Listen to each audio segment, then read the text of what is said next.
Health insurance ఎందుకు అవసరం అంటే లాజిక్ గా చూస్తే మన హ్యూమన్ బాడీలో 26,000 ప్లస్ డిసీజెస్ ని ఐడెంటిఫై చేశారు. ఇది గవర్నమెంట్ వెబ్సైట్ నుంచి తీసుకున్న డేటా. సో బై మిస్టేక్ ఏదైనా ఒక పెద్ద జబ్బు వస్తే 50,000 నుంచి 1 lakh వరకు ఖర్చు అవుతుంది. అదే సర్జరీ అవుతే ఈజీగా 1 lakh to 5 lakhs అవుతుంది, depending on the type of surgery.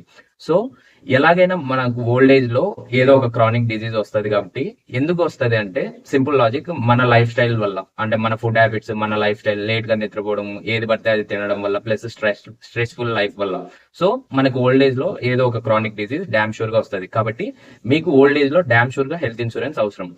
కానీ మనకి బెస్ట్ హెల్త్ ఇన్సూరెన్స్ ఎప్పుడు వస్తుంది అంటే మనకి ఏమి పీఈడీస్ లేనేటప్పుడు మాత్రమే మనకి బెస్ట్ హెల్త్ ఇన్సూరెన్స్ వస్తుంది. ఇక్కడ బెస్ట్ హెల్త్ ఇన్సూరెన్స్ అంటే సింపుల్ గా ఏ సబ్లిమిట్స్ లేకుండా, ఏ కోపే లేకుండా, ఏ ఎక్స్ట్రా వెయిటింగ్ పీరియడ్స్ లేకుండా వచ్చే పాలసీని బెస్ట్ హెల్త్ ఇన్సూరెన్స్ ప్లాన్ అంటారు. సో కాబట్టి మనము ఎర్లీగా హెల్త్ ఇన్సూరెన్స్ తీసుకోవాలి. ఇక్కడ లాజిక్ ఏంటంటే హస్బెండ్, వైఫ్, ఇద్దరు చిల్డ్రన్స్ కి మహా అయితే 30,000 కంటే తక్కువే ప్రీమియం వస్తుంది. ఎగ్జాంపుల్ ఏంటంటే ఏజ్ అప్ టు 50 years లోపే ఉన్నది అనుకోండి, ఇద్దరు హస్బెండ్ అండ్ వైఫ్ ఏజ్ మహా అయితే 30,000 లోపే ప్రీమియం వస్తుంది.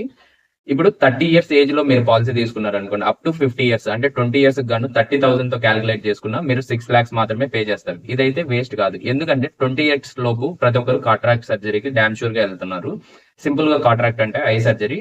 ఇక్కడ ఈజీగా 1% కి అయితే 1 to 2 lakhs అవుతుంది. అదే ఇద్దరు husband and wife కనుకోండి 2 to 3 lakhs ఖర్చు అవుతుంది. ఇంకా పిల్లలకి ఎలాగో సీజనల్ హెల్త్ ఇష్యూస్ వస్తాయి కాబట్టి వాళ్ళకి అప్రాక్సిమేట్ గా 2 to 3 lakhs ఈజీగా 20 years లో ఖర్చు అవుతుంది. సో పే చేసిన అమౌంట్ అయితే వేస్ట్ కానే కాదు.